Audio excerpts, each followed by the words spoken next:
우리에게 주시는 하나님 말씀은 고린도전서 15장 9절에서 11절 말씀입니다. 제가 가진 성경으로 신약 282면입니다.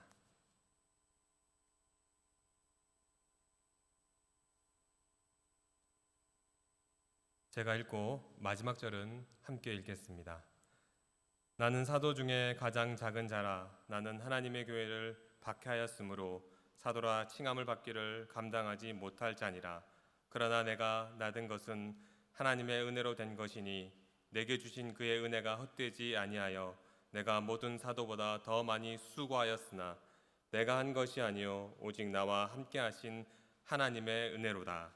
그러므로 나나 그들이나 이같이 전파하매 너희도 이같이 믿었느니라. 아멘. 오늘도 주님을 찾아 예배하는 여러분에게 주님의 사랑이 가득하시기를 주님의 이름으로 축복합니다. 우리 옆 사람 보면서 이렇게 인사하겠습니다. 잘 오셨습니다. 잘 오셨습니다.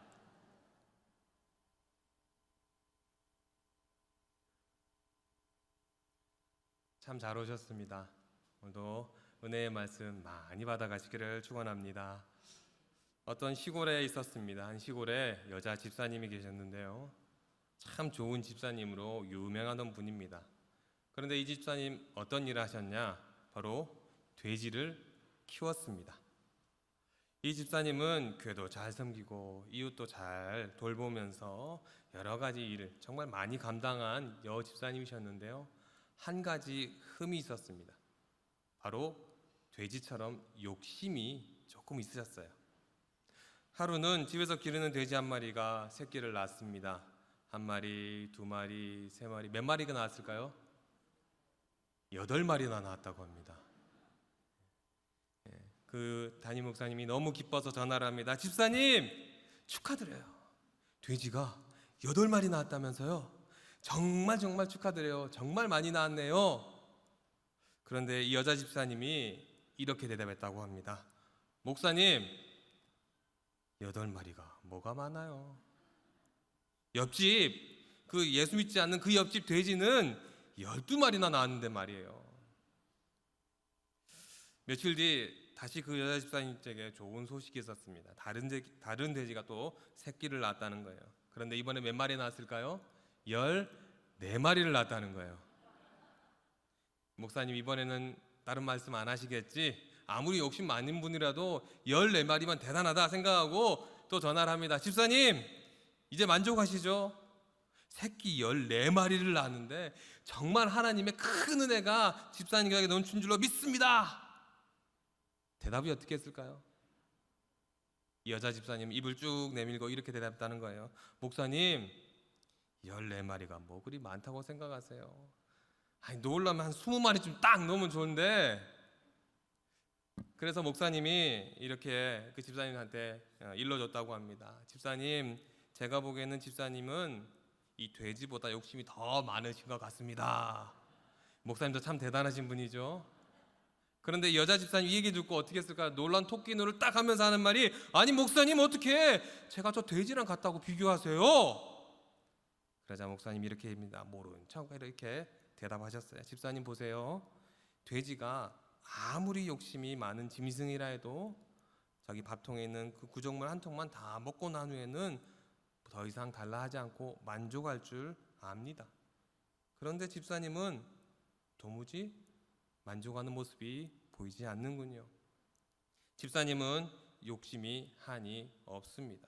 그러니 집사님이 돼지보다 욕심이 더 많을 수밖에 없는 것 같아요. 그렇습니다. 아무리 큰 은혜를 받아도 은혜를 끼치지 못하는 사람은 좋은 일이 생겨도 감사할 줄 모르는 것입니다. 그러나 하나님의 은혜를 깊이 깨닫는 사람은 이것도 감사하고 저것도 감사하고 그렇게 범사에 감사하는 삶을 살 수 있는 것입니다. 여러분, 어떤 큰 은혜를 입으셨습니까? 우리 어느 곳에 있든지 감사할 수 있는 저와 여러분 되시기를 바랍니다.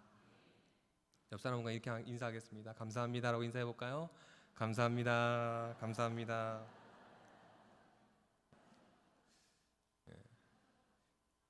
어떤 글을 찾아보니까요, 물고기 IQ에 대해서 나왔더라고요.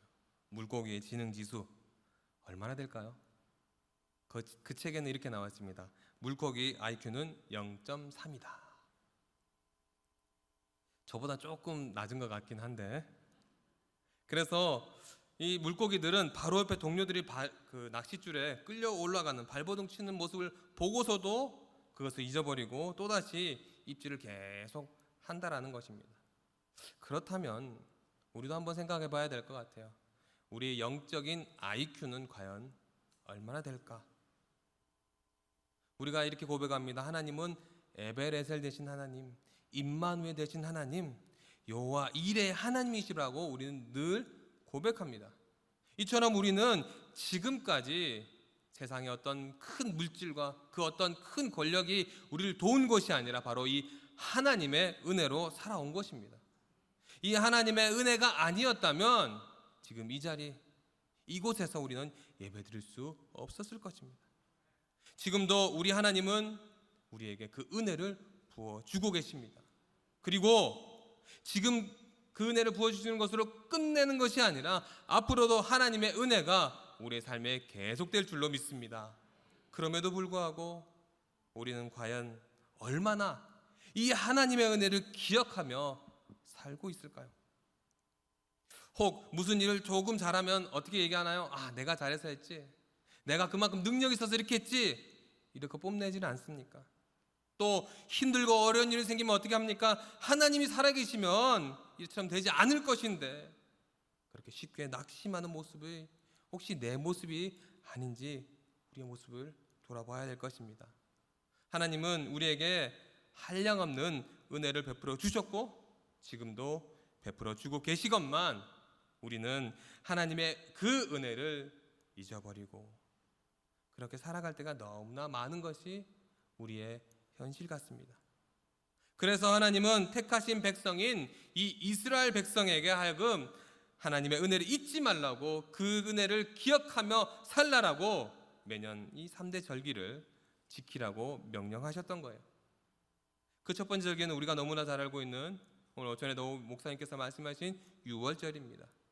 이스라엘 백성이 하나님의 은혜로 종살았던 애굽 땅에서 해방받았던 그것을 기념하는 이 절기죠. 또한 맥추절입니다.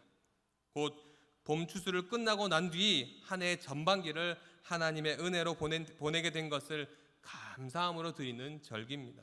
세 번째 절기는요, 수장절, 바로 추수감사절입니다. 가을 추수가 끝난 뒤에 하나님이 1년 동안 그 베풀어 주신 그 은혜를 생각하면서 감사한 마음으로 지키는 절기라는 것입니다. 오늘 그 감사절기 가운데 한가운데 있는 맥추 감사주일이 오늘 주일인 것입니다.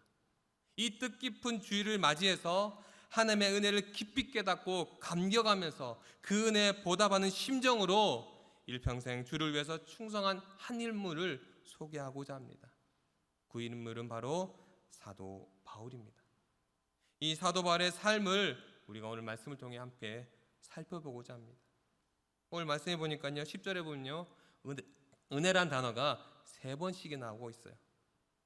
이 한 가지만 보더라도 이 사도 바울의 삶은 어땠을까요? 은혜다, 하나님의 은혜다, 하나님의 은혜하면 얘기할 수 없다라는 것을 우리는 알 수가 있습니다. 우리 좀 힘들더라도 10절 말씀을, 우리 성경 말씀을 보면서 함께 읽었으면 좋겠습니다. 함께 읽겠습니다. 그러나 내가 나된 것은 하나님의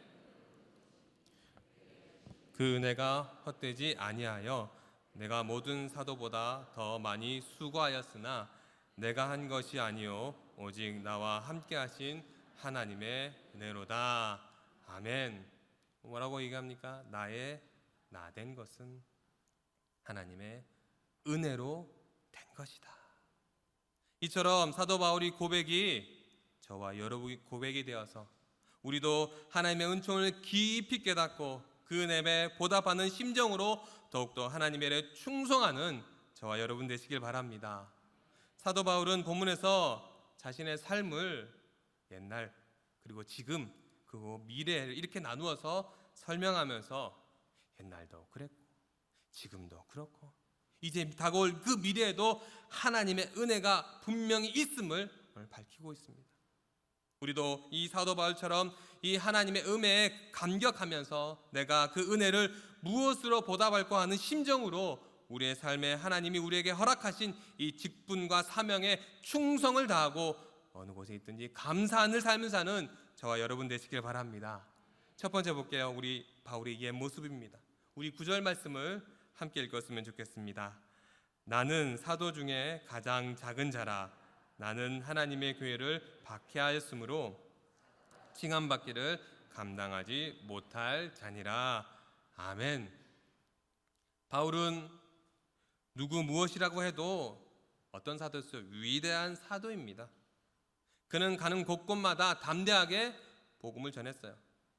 그렇게 복음을 전하다 보니까 그 주변에 그가 간 곳마다, 그가 밟는 땅마다 많은 교회가 세워졌습니다. 그는 신약 성경의 절반을 기록하였습니다. 주를 위해서 기꺼이 자신의 목숨을 바쳐 순교하였습니다. 이처럼 바울은 참으로 위대한 사도였습니다. 그럼에도 불구하고 그는 본문에서 자기를 가리켜 뭐라고 합니까? 사도 중에 지극히 작은 자라고 부릅니다. 심지어 뭐라고 얘기합니까? 사도라 칭함받지 그 받기에도 감당치 못할 것이라고 표현합니다. 우리가 알기엔 대단한 사도인데 그는 본인이 정말 아무것도 아니라고 고백합니다. 왜 그랬을까요? 그것은 그의 과거에 그가 지난 그 과거가 죄가 있는 과거, 핍박했던 과거이기 때문인 겁니다.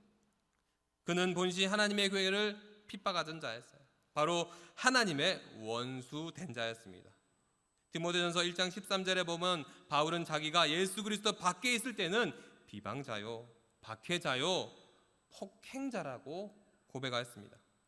이처럼 바울은 복음의 비방자였고 하나님의 교회를 볼 때마다 박해하는 자였고 그리고 그리스도인들이 모든 앞길을 막는 그것도 폭행으로 악하게 막았던 자가 이 바울이었습니다. 하지만 과거에 자기가 얼마나 큰 죄인이었는지 그 사실을 깨닫게 될 때 그는 하나님의 은혜에 참으로 감격할 수 있었던 것입니다. 로마서 5장 20절 말씀처럼 죄가 더한 곳에 은혜가 더 넘치게 마련입니다. 사랑하는 성도 여러분, 저와 여러분 어떻습니까? 우리의 지난 삶을 한번 돌이켜 보시기 바랍니다. 우리는 죄인입니다. 저는 죄인입니다. 죽어 마땅한 죄인이 바로 저입니다. 용서받기 어려운 죄인이 바로 누굽니까? 저입니다. 그러나 예수님은 그 죄인인 나를 구세주가 되어 주셨습니다. 십자가에 흘리신 보혈로 우리의 모든 죄를 용서하시고 우리를 의롭다 칭해 주셨습니다. 그리고 우리의 발걸음을 지금까지 여기까지 인도해 주셨습니다. 그러므로 우리도 사도 바울처럼 이 모든 것이 전적으로 하나님의 은혜임을 고백하지 않을 수 없는 것입니다. 그렇게 사도 바울처럼 우리가 죄인임을 늘 고백하시며 그렇게 늘 주님의 은혜 가운데 살아가는 저와 여러분 되시기를 축복합니다. 둘째로 사도 바울의 현재 지금입니다. 10절 상반부에 보니까요 이렇게 고백합니다. 그러나 나의 나된 것은 하나님의 은혜로 된 것이니. 바울은 본시 하나님의 교회를 핍박하던 자라고 얘기합니다. 그러던 그가 변해서 이제는 예수 그리스도의 사도라는 영광스러운 직분을 얻게 되었습니다. 바울은 그것이 전적으로 자기의 의가 아니라 자기가 열심히 전도해서가 아니라 자기가 복음을 전해서가 아니라 하나님의 은혜인 것을 오늘 말씀 속에 고백하는 것입니다. 엄격한 의미에서 사도란 어떻습니까? 예수 그리스도의 부활을 목격하고 그 증인이 되기 위해 보내심을 받은 자를 가리키는 말입니다. 그러고 보면 바울은 어떻습니까? 사도라 칭함을 받았다고 하지만 예수 그리스도의 그 부활을 목격했습니까? 본시 그는 예수를 믿는 자가 아니었어요. 불신자였습니다. 그런 바울에게 언제 부활하신 예수님이 나타나셨습니까?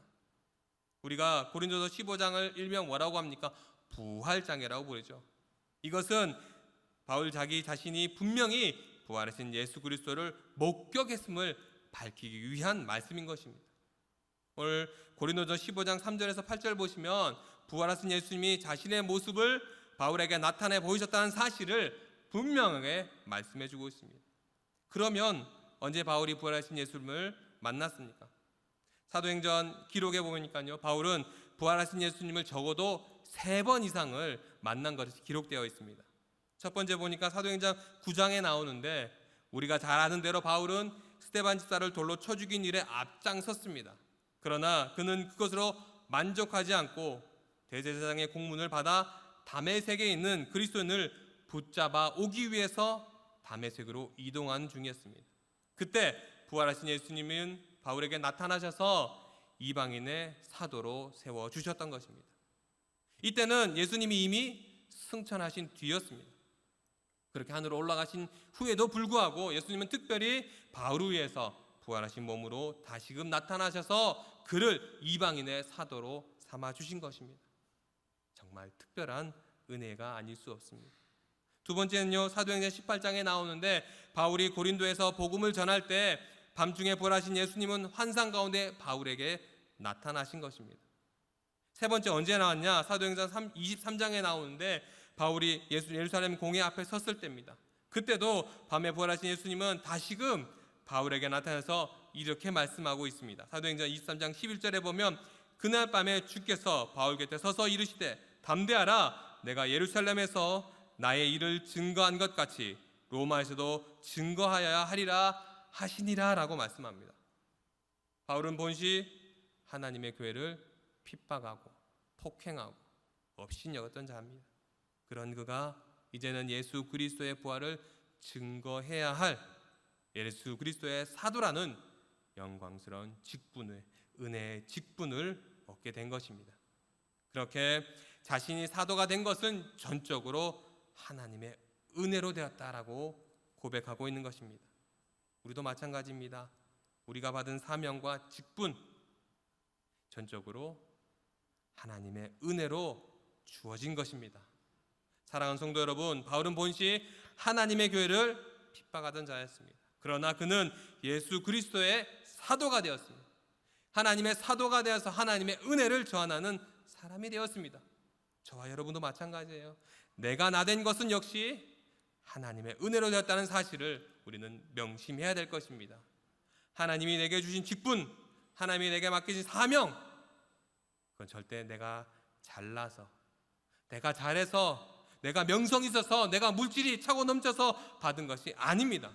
그것은 하나님의 전적인 은혜로 줬다는 사실을 기억하며 주님의 은혜에 감사하며 사는 저와 여러분 되시길 바랍니다.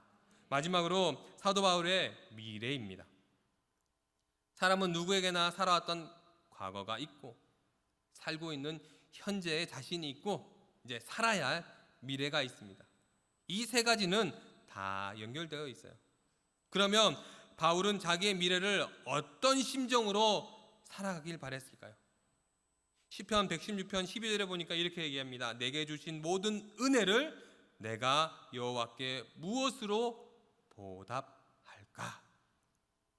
시편 기자의 말씀처럼 바울은 하나님의 은혜에 감격하면서 그것으로 끝나는 것이 아니라 그 은혜에 보답하는 심정으로 살고 있다라는 거 말하고 있는 것입니다.